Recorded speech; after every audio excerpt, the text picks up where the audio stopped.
ఈరోజు ఒక క్రైసిస్ని ఎదుర్కొంటున్నాయి, ఒక సంక్షోభాన్ని ఎదుర్కొంటున్నాయి.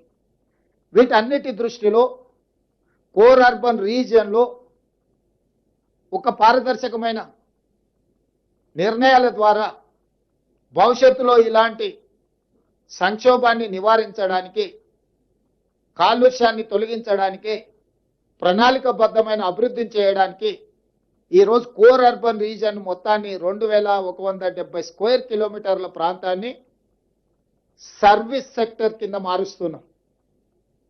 ఈ ప్రాంతంలో ఉండే జీసీసీలు కావచ్చు, ఐటీ కంపెనీలు కావచ్చు, ఇతర ప్రభుత్వ రంగ సంస్థలు కావచ్చు, ప్రైవేట్ రంగ సంస్థలు కావచ్చు, కాలుష్యాన్ని వెదజల్లే పరిశ్రమలన్నిటిని కూడా బయటికి తరలించడం ద్వారా చెరువులను, కుంటలను, నాలాలను ప్రక్షాళన చేయడం ద్వారా అత్యధిక వర్షం వచ్చినప్పుడు రోడ్ల మీద, కాలనీలలో నీటి వరదల సమస్యల్ని తగ్గించడానికి ఈ కోర్ అర్బన్ రీజియన్ని ఒక యూనిట్గా ట్రీట్ చేస్తున్నాం. దీంట్లో అభివృద్ధిలో భాగంగా మెట్రో రైలు విస్తరణ కావచ్చు, మూసీ రివర్ డెవలప్మెంట్ కావచ్చు, ఫ్లైఓవర్స్ కావచ్చు, రోడ్ల విస్తరణ కావచ్చు, కాలుష్య పరిశ్రమలను తొలగించడం కావచ్చు, ఇట్లా అన్ని రకాల అంశాలను ఆ కోర్ అర్బన్ రీజియన్ ఎకానమీలో అభివృద్ధిలో భాగంగా అక్కడ డిఫైన్ చేసి కోర్ అర్బన్ రీజియన్ని మనము ఈరోజు ఒక ప్రణాళిక తయారు చేస్తున్నాం.